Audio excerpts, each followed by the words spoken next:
মুসলমান ইমানদার আল্লাহর গুলাম একটু খেয়াল করে শোনা লাগবে রে বাবা। আগে কিন্তু বাদান বলেছি, যারা কোরআন মানবে, কোরআনের দল যারা করবে, কোরআনের আন্দোলন বানান যারা করবে, তাদের একটু হুমকি দুমকি আসতেই পারে। তাই বলে কিন্তু মুসলমান কোরআন ছেড়ে দরজ জ্বালাওয়া যাবে? আমার ভাইয়েরা, আশরাফ আলী থানভী রহমাতুল্লাহ আলাইহি কিতাবের ভিতরে এমন একটা ঘটনা নিয়েছেন, ইমান দীপ্তিবাজন একজন ঘটনা। আমার ভাইয়েরা খেয়াল করেন, একটা পরিবারের মধ্যে একজন আওয়ামী লীগও করতে পারে, একজন বিএনপিও করতে পারে, একজন জামাত শিবিরও করতে পারে, পারে না? পারে। তাই বলে আপনি বলতে পারবেন না তুই এ দল করতে পারবি না, তুই কোরআনের দল করতে পারবি না, বলতে পারবেন?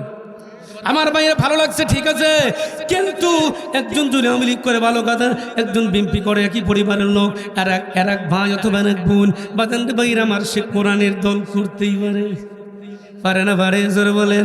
তাই বলে কি তুমি তাকে তিরস্কার করবানি? কোরআনের দলের কেউ নাই, এর কোনো সাপোর্টিং নাই। কে আছে তাদের দলের? কোনো সাপোর্টিং নাই। কোরআনের দল যারা করবে, আল্লাহর কসম করে বলি, দুনিয়ার কোনো সাপোর্টিং তাদের প্রয়োজন হবে না, দরকার নাই, দরকার নাই।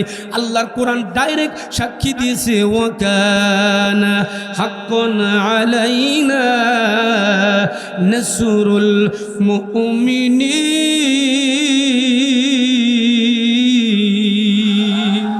জোরে বলেন আল্লাহু আকবার। 21 নম্বর পারা, মুসলমান ইমানদার ভাইয়ের আমার, সূরা রুম 47 নম্বর আয়াতে কারিমার মধ্যে আমার আল্লাহ ডাক দেয়, ইমানদারেরা রে, কোনো ভয় নাই, কোনো টেনশন নাই, কোনো চিন্তা নাই। আমার আন্দোলন যারা করবে, আমি আল্লাহর আন্দোলন যারা করবে, আমি কোরআনের আন্দোলন যারা করবে, তাদের কোনো ভয় নাই, তারা হবে মুমিন। আর মুমিনদের জন্য সাহায্যকারী স্বয়ং আমি আল্লাহ। মুমিনদের জন্য সাহায্যকারী কে? ভয় লাগতেছে কি? জোরে বলে। ওই যে আল্লামার কথা কইলাম, এক সময় এমন একটা সময় ছিল যে আল্লামার কথা কইলি তো এটা, সেই সময় আছে? হ্যাঁ, জোরে বলেন।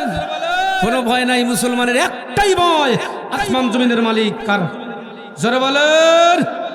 ওয়ানুনাজ্জিলু মিনাল কুরআন মা হুয়া শিফাউ ওয়া রাহমাতুল লিল মুমিনিন। এমন একটা কোরআন আল্লাহ নাজিল করলেন যেটা মুমিনদের জন্য এটা শেফা, মুমিনদের জন্য শেফা, এবং মুমিনদের জন্য এটা রহমতের ভান্ডার। এই কোরআন আমরা ছেড়ে দিব?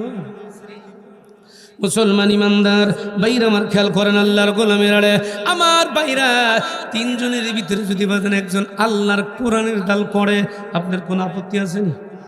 আশরাফ আলী থানভী রহমাতুল্লাহ আলাইহি বাজানরে ভাইয়ের আমার একটা ঘটনা লেখছে। দুইটা ভাই ইহুদি খ্রিস্টান না যারা, কিন্তু বোনটা কোরআনের প্রেমী, কোরআনের তেলাওয়াত শুনে, আল্লাহ রহমানুর রহিম নামের ঘটনাটা শুনে বাজান আর সহ্য করতে পারে নাই। ওই বোন যখন শুনছে আর রহমান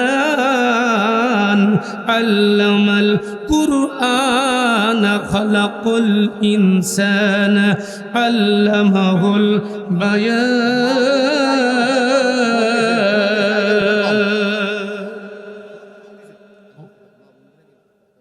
আমার মায়েরা একটু সামনের দিকে এগিয়ে বসেন, আমার মায়েরা পায়ে হাত দিয়ে বলছি একটু সামনের দিকে এগিয়ে বসেন সবাই জিকিরের সাথে। মুসলমান ইমানদার ভাইরা আমার, আল্লাহর কালাম একটু খেয়াল করে শোনা লাগবে রে ভাই আমার ভাইরা। এই রহমান রাহিম শুইনা এই বোনটা উনি বাদান কালেমা বললেন, কোরআনটা বুকের মধ্যে নিলেন, ইমান গ্রহণ করলেন, আল্লাহর কোরআনের নিয়ম নীতি পর্যন্ত বাদান মেনে নিলেন। ইমানদার ভাইরা আমার, ভাই ব্রাদার, কত বড় সাহস, তুমি কোরআন মেনে নিলা, কোরআনটা বুকে নিয়ে আরে আল্লাহর দলে তুমি ভুক্ত হয়ে গেলা। কারণটা কি? তোমাকে মারপিট করা হবে, অত্যাচার করা হবে। আল্লাহর বান্দি আল্লাহু আকবার বলে ডাকতে কয়, ভাই রে, এটাই যদি আমার অপরাধ হবে, তবে জেনে নাও, শুনে নাও, যে মালিকের উপর আমি ঈমান এনেছি, আমার জীবন চলে যাবে রে, আমি আল্লাহর কোরআন ছাড়ব না। ভাইরা আমার, ভাই ব্রাদার কয়, বুন্ডে এত বড় সাহস, বাড়ির জায়গা জমি পাবি না, কিচ্ছু পাবি না, তোরে কিচ্ছু দেওয়া হবে না। বোন কোরআনটা হাতে নিয়ে কয়, ভাই কিছু দরকার নাই, আল্লাহর কোরআন দরকার। আল্লাহু আকবার কয় না রে? আল্লাহ মুসলমান ইমানদার ভাইরা রে, আপনার যদি কিছুই না থাকে, সম্পদ নাই, বাড়ি নাই, গাড়ি নাই, কিন্তু আপনি কোরআনের পক্ষে আছেন, আল্লাহর পক্ষে আছেন, কোনো কিছুর দরকার নাই। আল্লাহু আকবার বলবেন না? জোরে বলবেন আল্লাহু আকবার। ইমানদার ভাইরা রে, ঠিক আল্লাহর বান্দা ঈমান গ্রহণ করে পর্দা থাকে নাই, পর্দা করেছে, কোরআন তেলাওয়াত করে নাই, কোরআনটা তেলাওয়াত করে, কিন্তু ইহুদি নাসারা খ্রিস্টান সহ্য করতে পারতেছে না। এত বড় সাহস তারা কে দিল তুই কোরআন পড়স না, এটা বন্ধ করে দে। আমার ভাইরা, তোকে বাড়ি গাড়ি কিচ্ছু দেওয়া হবে না, বাপের উত্তরসূরি হিসাবে তোকে কোনো জায়গা জমি দেওয়া হবে না। ডাক্তার বলতেছে বাইরে, এই যে তোমার বাড়ি ছাড়লাম, গাড়ি ছাড়লাম, বাবারে তোমার বাড়ি ছাড়লাম, গাড়ি ছাড়লাম, কিন্তু যেই নবীর মুখের কালেমা পড়ে আমি মুসলমান হয়ে গেছি রে ভাই বেরাদার, শুনে নাও, শুনে নাও, বাড়ি গাড়ি সব ছেড়ে দিলাম, রহমাতুল্লিল আলামিনের দরবারে রওনা করলাম।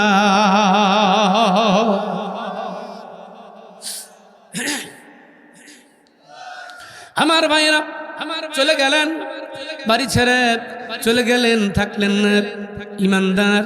কিন্তু নেতারা, আবু জেহেল মার্কা নেতা, ফেরাউন মার্কা নেতা, এই সমস্ত নেতা পরামর্শ করলো, ভাই তোমার বোন কালেমা পড়ে মুসলমান হয়ে গেল, তুমি একজন নেতা মানুষ, তোমার মান থাকে না, তোমার ইজ্জত থাকে না, একটা বিচার করা লাগবে, তোমার বোনকে দুনিয়া থেকে বিদায় করে দেওয়া লাগবে, নইলে তোমার নেতাগিরি থাকবে না, তোমার কথা আমরা শুনবো না। আমার ভাইরা বলে, কেমনে আপন বোনকে কেমনে হত্যা করি রে ভাই, কেমনে আমি মারি, একই বোন একই মায়ের পেটে জন্ম নিয়েছি, আমি তারে কেমনে হত্যা করব? বলে জানি না, যেভাবেই হোক তাকে হত্যা করা লাগবে।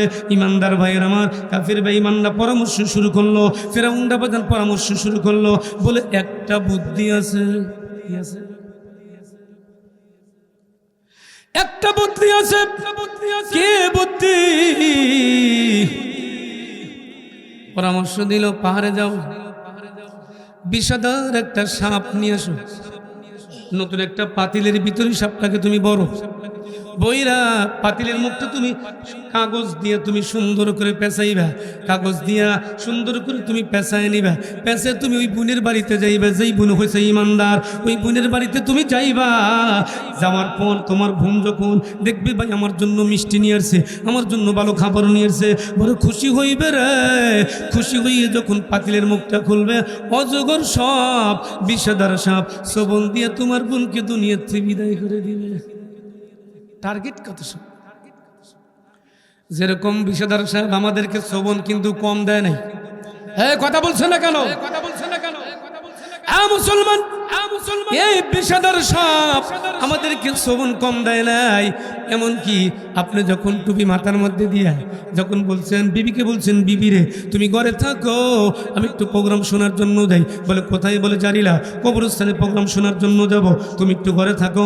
বিবি ডাকতে বলছে, প্রাণীর স্বামী আমার, সময় ভালো না, মাথার মধ্যে টুপি, মুখের মধ্যে দাড়ি, গায়ের মধ্যে পাঞ্জাবি, তুমি যদি সভা শুনবার লিখে যাও, জামাত শিবিরের লোক বলে ধরে নিবে। সময় ছিল না? ছিল। কোরআন শুনবে তাও পর্যন্ত মানুষকে বাধা।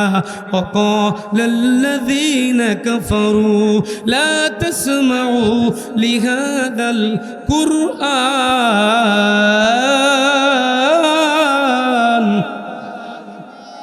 কোরআন শোনার জন্য যাবে তাও বাধা। ওরা বলছেন না, ছিল না সময়? আচ্ছা আজকে যে আসছেন এই ভয় আছে? এই জোরে বলেন, কেউ আসবে কোনো সাইড দিয়ে, কোনো ভয় আসেনি? আমার ভাইয়েরা, এই তো বাংলাদেশে হাজার হাজার হাজার হাজার প্রোগ্রাম বন্ধ করে দিয়েছে, কোরআনের কথাগুলো বাদান বন্ধ করে দিয়েছে, স্টেজ পর্যন্ত বাদান ভেঙে দিয়েছে। তবে আমি তল্লাশি করে দেখিয়েছি, এটা আমি বাদান জাস্টিফাই করে দেখেছি, আজ পর্যন্ত কোনো নজির পাওয়া যায় নাই যে কোনো মুসলমান, কোনো হিন্দু, কোনো খ্রিস্টান, কোনো বৌদ্ধ আজ পর্যন্ত কোরআনের প্যান্ডেলে হাত দেয় নাই, কোরআনের বিরুদ্ধে বাদান কথা বলে নাই। যারাই প্যান্ডেল ভেঙেছে আমাদের মতোই নামদারি টুপি পরনেওয়ালা এক ধরনের পাঁচটা গোলা। ভাই রাগ করলেন মনে হয়? আমি তো কোনো রাজনীতি করতেছি না। কোরআন সূরাতুদ দোহা, এই সূরার তাফসীর শুনলে চোখে পানি এসে যাবে। আল্লাহ রাসূল কি কষ্ট করেছেন, এখন এই কষ্টের দুঃখ যদি তুলে ধরি তাই তো আপনারা কবেন যে হুজুর রাজনীতি করতেছে। আসলে হুজুরা কিন্তু রাজনীতি করে না, মৌলবীরা কোরআন নীতি করে, আর আপনাদের কাছে হয়ে যায় রাজনীতি। কি জন্য? ওই যে চুলকানির এক দল আছে না, ওই দলেরা যখন কোরআন শোনে, আমাদের জারিলার বেগুন খাইলেও চুলকাবে, নয়াসালার বেগুন খাইলেও চুলকাবে, সিরাজগঞ্জ পেপুল বাইরের বেগুন খাইলেও চুলকাবে। কথা বলছেন না? যদি গায়ে থাকে, ঠিক না বেটি? জোরে বলেন। ইমানদার ভাইয়েরা আমার, আল্লাহর গোলাম লম্বা করব না, একটু খেয়াল করেন বাবা। বাই যাচ্ছে বাজান বোনের বাড়ি, বোন খুশি হবে না বেজার হবে? জোরে বলে। মিষ্টি নিয়ে গেছে, আসলে মিষ্টি নাকি বিষধর সাপ, অজগর সাপ নিয়ে গেছে বোনের বাড়িতে, মানে বাদান্ডে বাইরা মান মেজবানি খাওয়ার জন্য। বাইরা আমার বোন বড় খুশি হয়ে যাবে আমার বাইরা, কিন্তু বোন হলো বাদান পরহেজগার, বোন হলো বাদান দিনদার মুত্তাকি আল্লাহওয়ালা। যখন দেখতেছে আমার ভাই আসতেছে, আমার ভাই আসতেছে, হাতের মধ্যে মিষ্টি নিয়ে আসতেছে, মুসলমান ইমানদার বাইরা রে, বোন বড় খুশি হয়ে গেছে। আসার সাথে সাথে চালাম আর মনে মনে বলতেছে, আল্লাহ আমি যেহেতু কালেমা পড়ে মুসলমান হয়ে গেছি, আমার মনে হয় আমার ভাইও কালেমা পড়ে মুসলমান হয়ে যাবে। ওই যে ভালো মানুষের কথাও ভালো, টার্গেট ভালো, চলাফেরা সব ভালো, কিন্তু যদি দুর্নীতিবাজ যদি হয়, ওর সাথে যতই ভালো ব্যবহার করেন, ওই আগের ব্যবহার ভুলতে পারবে? পারবে না। ওই যে দুর্নীতি যেটা শিখে গেছে, এখন যদি কয় যে আমাকে আবার আনো, আমি সে আল্লাহর ওলি হয়ে যাব, চলবে? আমি কারো কথা, আমাকে কথা কইতেছি ভাই, মনে করেন আমি এখান থেকে আর এক জায়গায় যাবো, তাই কি আল্লাহর ওলি হয়ে যাবে? বোঝে মানুষ, বোঝে, অ্যাঙ্গেলেই বুঝা ফেলায়। আল্লাহু আকবার জোরে বলেন। অত্যাচার জুলুম কম হয় নাই, কিন্তু অত্যাচার হোক আর জুলুম হোক, মুসলমান আমরা কোরআন ছাড়ব। মুসলমান ইমানদার আল্লাহর গোলাম একটু খেয়াল করেন। এমনি মুহূর্তে বাদান বাই কাছাকাছি গেল, যাওয়ার সাথে সাথে বোনের বাড়িতে বাদান চলে গেল। টার্গেট কি বাইয়ের টার্গেট ভালো না খারাপ? আমাদের উত্তরসূরি যারা ছিল, আমাদের যে অন্যায়গুলো করছে, ক্ষতিগুলো করছে, এদের টার্গেট ভালো না খারাপ? আরে ইস, আলেমুলামারা রহমত, এই জারিলা গ্রামে বিশেষ কয়েকজন আলেমুলামা আছে, যেন আমার উস্তাদুল মুকররম সিরাজুল হুজুর সাহেব, উনি আমার উস্তাদ আলিফ তাহসানের কাছে আমি পড়েছি। এরকম অনেক আলেম এই জারিলা গ্রাম আছে। আমি মনে করি গ্রামের জন্য রহমত, আলেমুলামার কাছ থেকে পরামর্শ নিয়ে গ্রাম সারা লাগবে। কোনো দুর্নীতিবাজ যে ওযু জানে না, নামাজ জানে না, কালেমা জানে না, ওর কাছ থেকে পরামর্শ নিয়ে গ্রাম চললে গ্রাম ধ্বংস হয়ে যাবে। কি মনে করেন আপনারা? কিন্তু যারা আলেম, সত্যিকারের কোরআন যারা বোঝে, কোরআন যারা মানে, এদের কাছ থেকে পরামর্শ নিয়ে আপনি গ্রাম চালাবেন, গ্রাম ভালো হয়ে যাবে। সুবহান আল্লাহ। যে সমস্ত দুর্নীতিগুলো আছে সব শেষ হয়ে যাবে। আল্লাহ আকবার বলবেন না? কিন্তু আলেম আলামা দেখতে পারি না, দেখলে খালি নাক ছিটকে আছে না? জোরে বলেন। এই গ্রুপ জাসাফের দল, কয়েকটা কিন্তু জাসাবের দল, মানে আমাদের জলি জামাত ইসলামের জলি কোনো কর্মী টর্মী এসে জাসাবের দল সবন দিলে কোনো বিষ নামবে না। আসলেই ঠিক, তাদের কথাই মেনে নিলাম, জাসাবের দল সবন দিলে বিষ নামবে না, ঠিক আছে। কোরআন মানলে তার বিষ নেমে যাবে, কিন্তু কোরআনের বিরোধিতা করলে এই বিষ কোনো রোজা দিয়ে নামাইতে পারবে না। মুসলমান ইমানদার আল্লাহর গোলাম, একটু খেয়াল করে শোনা লাগবে রে বাবা। বোন ডাক দিয়ে কয়, সালাম দিয়ে কয়, ভাই তুমি কেমন আছো? ভালো আছো নি ভাই? কোন সময় খাইছো? তোমার তো চেহারাটা ভালো দেখতেছি না, মলিন হয়ে গেছে, কি খাইছো না খাইছো ভাই? তাড়াতাড়ি বসো। বোন ভালো জায়গার মধ্যে নিয়ে বাদান বসায় দিছে।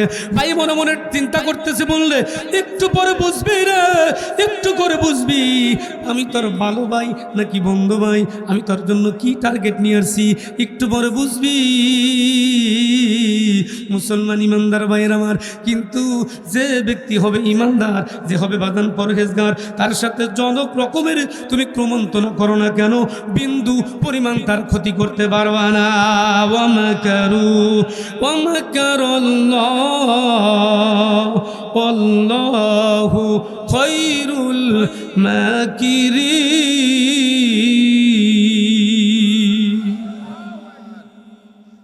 3 নম্বর পানা সূরা আলে ইমরান 16 নম্বর পৃষ্ঠার 1 নম্বর লাইনে আল্লাহ রাব্বুল আলামিন বলেন, যত মক্করি করো আল্লাহর কৌশলের সাথে কোনো কৌশল চলবে।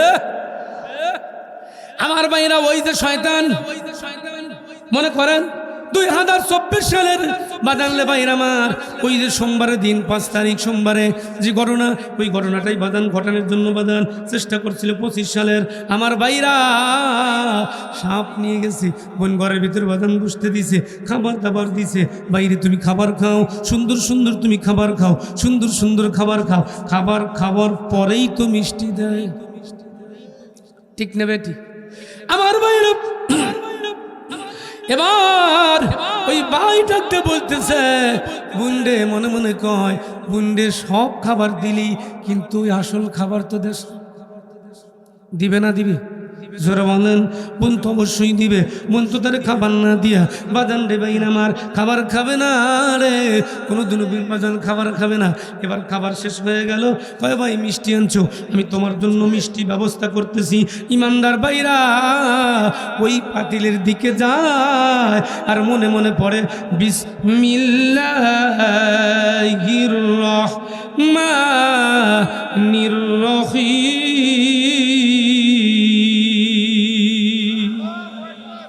বিসমিল্লাহ শরীফ তেলাওয়াত করলেন আমার সাথে। 19টি অক্ষর আছে, রাসূল বলেছেন কালাম থেকে একটা অক্ষর পড়লে একটা নেকি, আবার বলেছেন আল হাসানাতু বিআশরি আমসালিহা, একটা নেকি হবে 10টা নেকির সমান। যে ব্যক্তি বিসমিল্লাহ শরীফ পড়বে আল্লাহ তাআলা খুশি হইয়া 190টা নেকি বান্দার আমলনামায় দিয়ে দিবে। লস তো হয় নাই, লস হয়েছে নি? যারা বলে লস কিন্তু হয় নাই রে মুসলমান। যায় পরে বিসমিল্লাহ, পাতিলের ভিতরে হাত লাগায় পরে বিসমিল্লাহ। কার নাম? বিসমিল্লাহ বলে বরকত দিবে যিনি, তার নাম কি? জোরে বলেন। নাম হলো বাজান আল্লাহ। পাতিলের ভিতরে হাত দেয় পরে বিসমিল্লাহ। পাতিল যখন বাইরের সামনে বাজান হাজির করলো পরে বিসমিল্লাহ। বিসমিল্লাহ বলে যখন পাতিলটা বাজান খুলছে, কি বলে খোলে? জোরে বলে। আমি মাদেরকে দৃষ্টা করে শুরু করে বলবো, মা তোমরাও যদি চাউলের পাতিলে হাত দেওয়ার পূর্বে যদি ওযু ইস্তেনজা করে পবিত্রতা অর্জন করে বিসমিল্লাহ পড়বা মা, আমি যুক্তিবাদী আজকে বলে গেলাম তোমার চাউলের পাতিলে আল্লাহ 1000 গুণে বরকত দিয়ে দিবে। আই মাল্লার আল্লাহর গোলাম, পাতিলটা সুন্দর করে বাজান কাগজটা একটু সরাইছে, সরায়ারে সামিজ দিয়া কেটে কেটে বাইয়ের থানার ভিতরে চমচমা রসগোল্লা দিতেছে। সুবহানাল্লাহ কয় না রে? আল্লাহু আকবার কয় না? জোরে কোন আল্লাহু আকবার। বাইয়ের থানার ভিতরে দেয়, সুন্দর করে দেয়, নিচে কি সাপ, আর কাইটা দিতেছে কি চমচম রসগোল্লা বিভিন্ন রকমের জিনিসপাতি বাজান বাইরের থালার ভিতরে বাদাম দেয়। বাই তো খায় না রে, নিচের দিকে চোখটা দিয়ে টপ টপ টপ টপ করে পানিগুলো বাজান জমিনের মধ্যে ছাড়তেছে। ডাকতে কয় মালিক,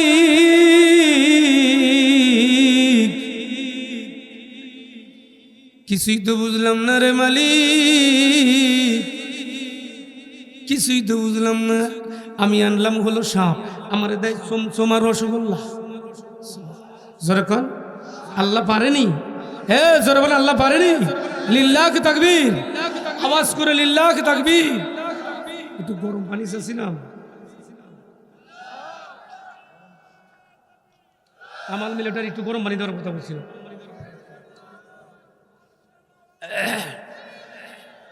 কামাল মিলিটারি ওখানে যান, গরম পানি দিব বুঝছি। কামাল কাকা, আপনি যেখানে থাকুন না কেন অতি সত্ত্বর কিছু গরম পানি এনে দিয়ে যান। জীবনে বলছি ভাইরা আমার, খেয়াল করেন, সাপ নিলেন পাতিলের ভিতরে আর চামচ দিয়ে কেটে দেয় চমচম রসগোল্লা। মারহাবা বলবেন না? জোরে বলবেন না মারহাবা? আমার ভাইরা ঠিক এমনি মুহূর্তে ভাই নিচের দিকে তাকাইয়া রে চোখের পানিগুলো আর ধরে রাখতে পারলেন, টপ টপ টপ টপ করে বাজান জমিনের মধ্যে পানিগুলো বাজান পড়তেছে। বোন ডাক দিয়ে কয়, ভাই তুমি খাও না কে? কেন তুমি খাও না? মিষ্টি খাওয়ানোর জন্য আনলে তুমি, কেন তুমি মিষ্টি খাও না? মুসলমান ইমানদার ভাইরা আমার, এবার যখন একটু মিষ্টি বাঁধান ভাই মুখের ভিতরে তুলে দিছে রে, এমন মিষ্টি, এত মিষ্টি লাগে রে, এত সুন্দর মিষ্টি জীবনেও কোনোদিন খায় না।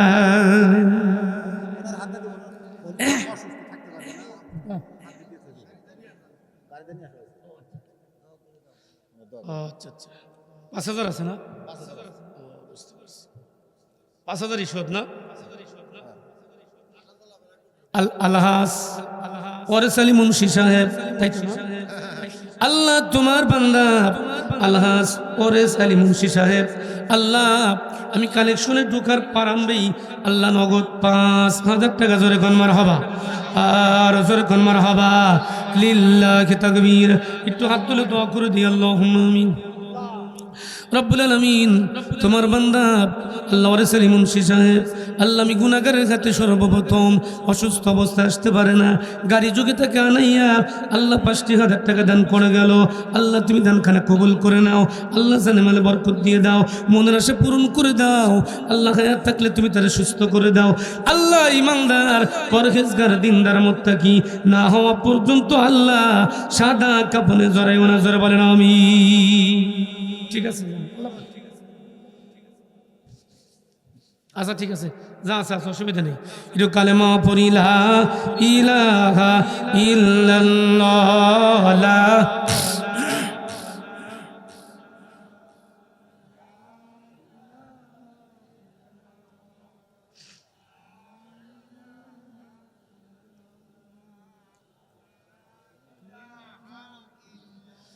জবান খুলে কালেমা লা ইলাহা ইল্লাল্লাহ, লা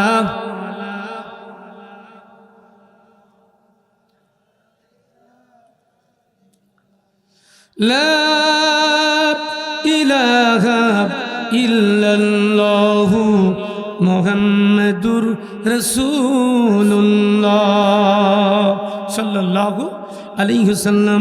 মুসলমান ইমানদার ভাইয়ের আমার, বোন ডাক দিয়ে কয়, বাইরে তুমি কি জন্য কান্না করো? তোমার চোখের মধ্যে কেন পানিগুলো টলমল করতেছে? আমার ভাইরা ভাই এবার ডাক দিয়ে কয়, বোন রে আমি তোর জন্য তো কোনো মিষ্টি আনি নাই, আমি তোর জন্য তো কোনো খাবার আনি নাই। তুমি কালেমা পড়েছো, তুমি মুসলমান হয়ে গেছো, এটাই হলো তোমার অভিযোগ। এই জন্য আমি তোমাকে দুনিয়া থেকে বিদায় করে দেওয়ার জন্য আমি পাহাড়ি একটা অজগর সাপ এনেছিলাম রে বোন। কিন্তু এই সাপ কে মিষ্টি বানাইলো, কে চমচম বানাইলো, কিন্তু এত সুন্দর মিষ্টি রে, এত সুন্দর মিষ্টি রসগোল্লা আমি জীবনেও কোনোদিন খাই না। আমার ভাইরা ভাই ডাক দিয়ে কয়, বোন ডাক দিয়ে কয়, বাইরে এটা তুমি কোন বাজার থেকে আনছো? এত মিষ্টি, এত সুন্দর মিষ্টি। বলে এটা বাজারে মিষ্টি না, আমি তোমাকে দংশন করার জন্য আমি সাপ নিয়ে আসছিলাম। কিন্তু আল্লাহ ইমানদারের জন্য সাহায্য করে, সহযোগিতা করে। হাজার বাধা বিপত্তি ইমানদারের জন্য যদি বাজান আসে, এটার সাহায্য করেন কে? জোরে বলেন। আমার ভাইরা ভাই এবার ডাক দিয়ে কয়, বোন আমি বড্ড অপরাধ করেছি, আমি বড় অন্যায় করেছি রে বোন।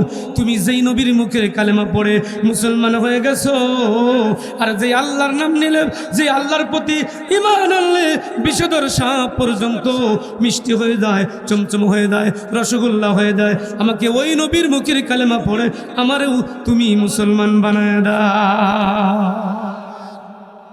মুসলমান ইমানদার বাইন আমার খেয়াল করেন, লম্বা করতে বাজান পারবো না। যে আল্লাহর নামে বাজান রে বাইর, আমার নাম নিলে ঈমান আনলে বিষাদার সাপ পর্যন্ত বাজান মিষ্টি হয়ে যায়, রসগোল্লা হয়ে যায়। আমার বাইরা পিছনেই কিন্তু বাজান কবরস্থান, ঠিক না ব্যাঠি? ওই কবরে গেলে কার কোন অবস্থা হবে আমিও জানি না, আপনিও জানেন না। বলতে পারেন? জোরে বলেন, পারেন? কেউ পারেন না।